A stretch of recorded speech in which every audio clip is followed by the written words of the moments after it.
বন্ধুরা চলুন যাওয়া যাক ফার্স্ট সার্ভিসিং।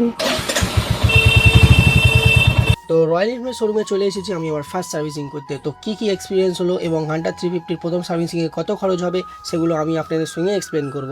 তো প্রথমে এসে গেলাম কাউন্টারে, নিজে স্মার্ট কার্ডটা দেখালাম, হ্যাঁ আজকেরই স্মার্ট কার্ড এসেছে আর আজকের আমি ফার্স্ট সার্ভিসিং করতে এসেছি। তো ওখানে আমার একটা টোকেন দিল এবং আমার চাবিটা ওখানে নিয়ে নিল, মানে বাইকের চাবিটা। তো এই কাউন্টারে এসে বললাম যে কতক্ষণ লাগবে, বললো যে 4টে বাজবে। অনেকের আবার ফেরত পাঠিয়ে দিচ্ছিলো, কারণ দুটো মেকানিকের অসুস্থতার জন্য তারা বাড়ি চলে গেছে, সেই জন্য অনেকের ফেরত পাঠিয়ে দিচ্ছিলো। কিন্তু আমার আজকেরই লাগবে গাড়িটা, সেই কারণে বললো 4টে অবধি ওয়েট করতে হবে। তো ওয়েটিং করছিলাম এবং খিদেও পাচ্ছিলো, সেই জন্য কাছাকাছি একটা KFC ছিল, সেখানে চলে গেলাম।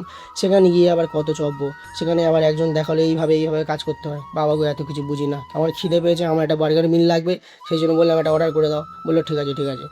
তো ওরা ভালোই ওখানে ব্যবহার করলো এবং খুব তাড়াতাড়ি আমার খাবারটা আমার টেবিলে চলে এলো। তো আমি সোজা ছাদের উপরে একদম উইন্ডো ভিউতে বসে গেলাম।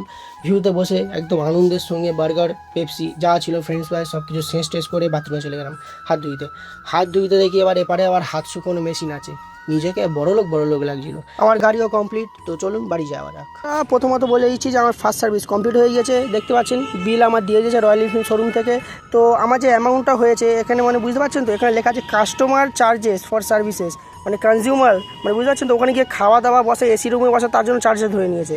আর এখানে আপনারা দেখতে পাচ্ছেন যে লিউব স্মাইল, তারপরে চেন ইউজ ক্লিনার, এগুলো সব মিলিয়ে আপনার আমার অল টোটাল পড়েছে 1478 টাকা। তো আশা করি ভিডিওটা আপনাদের পছন্দ হয়েছে। ধন্যবাদ ভিডিওটা দেখার জন্য। তো আপনারা দেখতে পাচ্ছেন সব চার্জেস আমি আপনাদের ভিডিওর মধ্যে দেখিয়ে দিচ্ছি। এই সব চার্জেস আমার লেগেছে। তো ফার্স্ট সার্ভিসে আমার এই খরচ হয়েছে।